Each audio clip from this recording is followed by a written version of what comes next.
Hey everyone, for those of you who love to talk signs of the times and second coming eschatology stuff, I have a good topic for you today.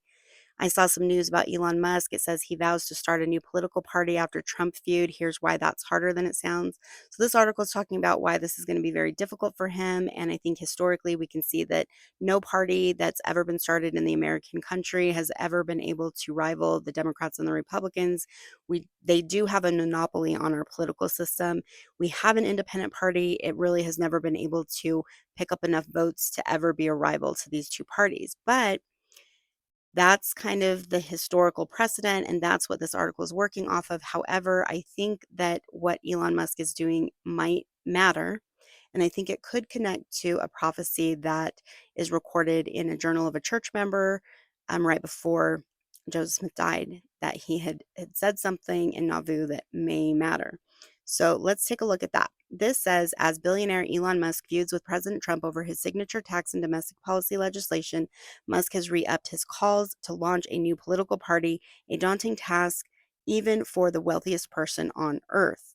Musk first floated launching a third party dubbed the America Party earlier this month, part of a nasty back and forth between the president and the Tesla CEO that marked the likely end of their political alliance. Musk raised the idea again this week as lawmakers raced to send the One Big Beautiful Bill Act to Mr. Trump's desk, and this time Musk put a time limit on the plan. So Musk is not happy about this big, beautiful bill. He thinks this is still part of the problem that's been perpetuated of Democrats and Republicans spending us into oblivion and causing essentially our oppression and our downfall.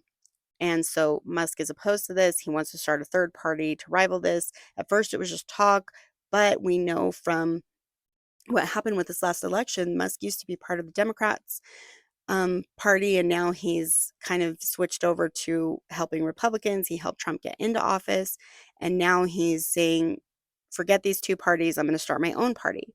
And I think this is somebody who has the ability and the sway and the power to be able to make that actually happen. And that's why I think it matters. So pay attention to that news. Let me know what you think in the comments if you think he could really do this. Now I want to show you something that I think is a prophecy that could actually be talking about this. It's hard to know for sure, but it definitely made me think of it when I read this news. I'd like to know what you guys think about this. If you go to section 87 of Doctrine and Covenants, this was a revelation and prophecy on war that was given through Joseph Smith the prophet at or near Kirtland, Ohio, December 25th, 1832. And at the time, there were disputes in the United States over slavery, and South Carolina's nullification of federal tariffs were prevalent. Joseph Smith's history states that appearances of troubles among the nations were becoming more visible to the prophet than they had previously been since the church began her journey out of the wilderness. And this means kind of like out of obscurity, that idea of out of the wilderness. So war is foretold between the northern states and the southern states. Great calamities will fall upon the inhabitants of the earth. Basically, this prophecy predicts where the civil war would begin. It's accurate. This came to pass. And this was a sign that the next prophecy, that war shall be poured out upon all nations, would begin. This did happen. We saw the 20th century marked by war, and it has never ended. It has only grown bigger. We saw the World War I and World War II changing lines around the world. This was a time where countries actually opened up to allow the gospel to reach the Gentile nations. And now today we have temples dotting the earth, mostly in the Gentile nations, the Western Christian nations. And we're now starting to spread out from there. So that did come to pass. However, the buildup is what I think is interesting. So this talks about in verse 6, it says, and thus with the sword and by bloodshed the inhabitants of the earth shall mourn, and with famine and plague and earthquake and the thunder of heaven and the fierce vivid lightning also shall the inhabitants of the earth be made to feel the wrath and indignation and chastening hand of an almighty God until the consumption decreed hath made a full end of all nations. This is what hasn't happened yet. And there's a purpose for that. It's because of justice and the nations becoming So wicked, rejecting the restored gospel, and not only that, but persecuting the saints, which they did do in the 20th century and in the 19th century, in the time of Joseph Smith, and they killed the prophet of the restoration. So there is some justice to be served on the country and the world for the wickedness. And anyway, the way that this prophecy reads to me is that this is part of the way that the ushering in of the millennial reign of Jesus Christ happens. So I want to show you, I have several different scholarly commentaries on this, by the way, and I'm not going to read through all of them. They are all very interesting. And if you guys want me to do a separate video where I can just read through all the commentaries that I have for this chapter, I'd be happy to do it. I don't want to do it right now because I just don't have time. But I did want to get your thoughts on this really quickly. There's one that I think is worth mentioning here in connection to this news about Elon Musk wanting to start a third America party. So, Signs of the Times book by David J. Ridges lists out a bunch of signs of the times. He noted the Civil War will start in South Carolina as a sign, and this idea of slaves will rise up against their masters. This is not completely fulfilled. So this is the reason he has this as being fulfilled, is because yes, the Civil War happened the way it was prophesied, but there's several parts. This started a pattern of prophecy. If any of you have watched a video that I did about multiple fulfillment of prophecy, then you'll understand what I'm saying. But basically, the ultimate fulfillment of all of these prophecies does not happen until the Savior comes and the earth changes into a terrestrial millennial world where Jesus Christ rules and reigns. So that's after the second coming in glory. Prior to that, there are these patterns that repeat. So you can't look at any point in prophecy and be like, yep, that's fulfilled, it's done. And this is why, is because it's hard for me to explain all of this in this short video, so you're just going to have to go watch that one. But there's scriptural precedent for this. There are structures in the scriptures, like literary structures, Hebrew literary structures, that teach you this, that there's patterns and they repeat. So this civil war started a pattern of war that repeats until the consumption decreed that there's a full end of all nations, just like it said in the Doctrine and Covenants. So just kind of understand that's why this is being fulfilled, because there are still to this very day slaves rising up against their masters. Dwayne Crowther goes through here and he points out just an interpretation of that to help illustrate why that's a pattern, why it repeats, why the Civil War marked the beginning of that war pattern. And this coincides with the book of Isaiah, the book of Revelation. You see these war patterns repeating. And eventually it comes to a point where no longer are we in preparatory wars that open up nations. We're actually in a period of wars that destroy. That's part of that wrath of God being poured out on the earth, that destruction where the wicked destroy the wicked. And then the saints, they gather during that time period. And not only do they gather, but they start to rely on themselves. And that's the idea with this transition from one period of war to another. So the part that I wanted to show you in connection with Elon Musk and this news about him wanting to start an America party is this. In a section of chapter 1 of Dwayne Crowther's book, now this was written in the 60s, he's a scholar. He basically put together a bunch of prophecies. I've done videos on this in the past, so you can check those out. But it's proven to be pretty accurate. He doesn't get into specific date timelines. He just tries to organize the information and categorize things, and he divided it up by 2 periods of wars. I can show you that here in a second. But this is interesting. So it says here, several prophecies have been recorded as having been uttered by the prophet Joseph Smith, which deal with a future war of worldwide dimensions. This war, according to the evidence to be cited, will fall during the period of preparatory wars, before the fulfilling of the times of the Gentiles, and before the period of warfare of total destruction. So what I'm about to read would fall in that period of preparatory wars, and this would be kind of a sign that we're about to hit that second period. Mosiah Hancock, son of a close friend and bodyguard of Joseph Smith, recorded an important prophecy as having been made by the prophet. According to his diary, this prophecy was made the day after Joseph made his final speech to the Nauvoo Legion, Wednesday, June 19, 1844, 8 days before his martyrdom. After telling how the prophet discussed a map of the West and foretold the route the saints would follow in their western exodus, Hancock records Joseph Smith's statement to him that, quote, there will be two great political parties in this country. One will be called the Republican and the other the Democrat Party. These two parties will go to war, and out of these two parties will spring another party, which will be the Independent American Party. The United States will spend her strength and means warring in foreign lands until other nations will say, let's divide up the lands of the United States. Then the people of the U.S. will unite and swear by the blood of their forefathers that the land shall not be divided. Then the country will go to war, and they will fight until one half of the U.S. Army will give up, and the rest will continue to struggle. They will keep on until they are very ragged and discouraged and almost ready to give up, when the boys from the mountains will rush forth in time to save the American army from defeat and ruin. And they will say, brethren, we are glad you have come. Give us men henceforth who can talk with God. Then you will have friends, but you will save the country when its liberty hangs by a hair, as it were. Now, notice what he says here. He's basically saying that there's going to be a war, and it comes because the Democrats and Republicans, they get divided up, and springs a new party, Independent American Party. And then he's saying that after this happens, that this is a sign of something yet to come, which is that the United States will spend her strength and means warring in foreign lands. We're already doing that. And this will grow and grow until other nations will see a weakness, and then they'll think that they want to come and divide up the United States. So this is where other nations will be like, yep, now's our chance. Let's take these people down. The war gets really brutal and bad, and you can see that half the army starts losing hope, and they literally just give up. Now think about men's hearts failing them.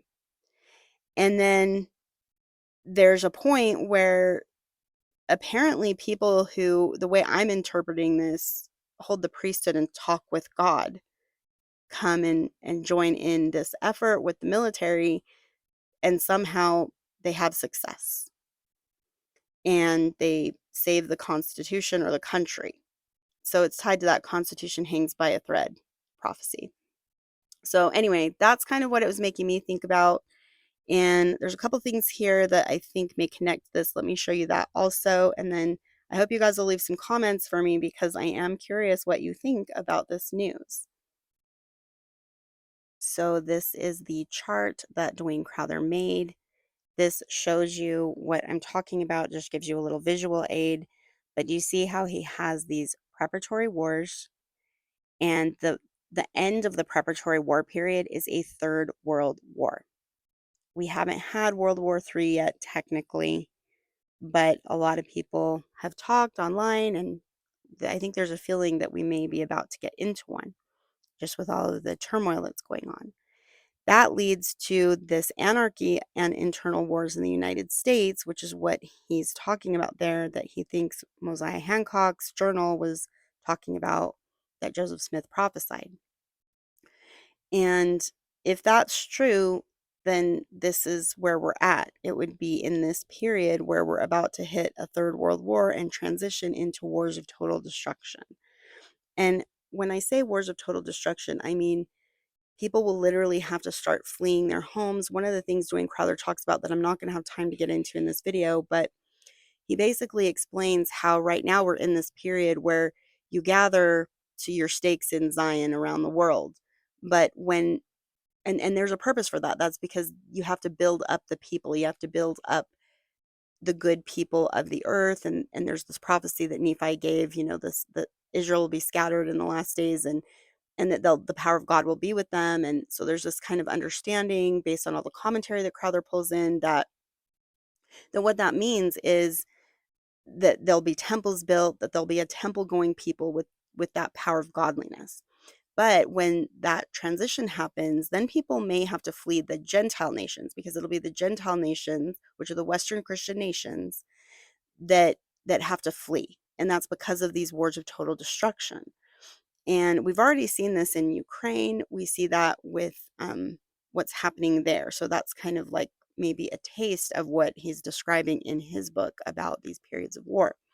So This Third World War consists of internal wars in the United States that actually cause the collapse of governments of the United States and then subsequently other nations who depend on the United States.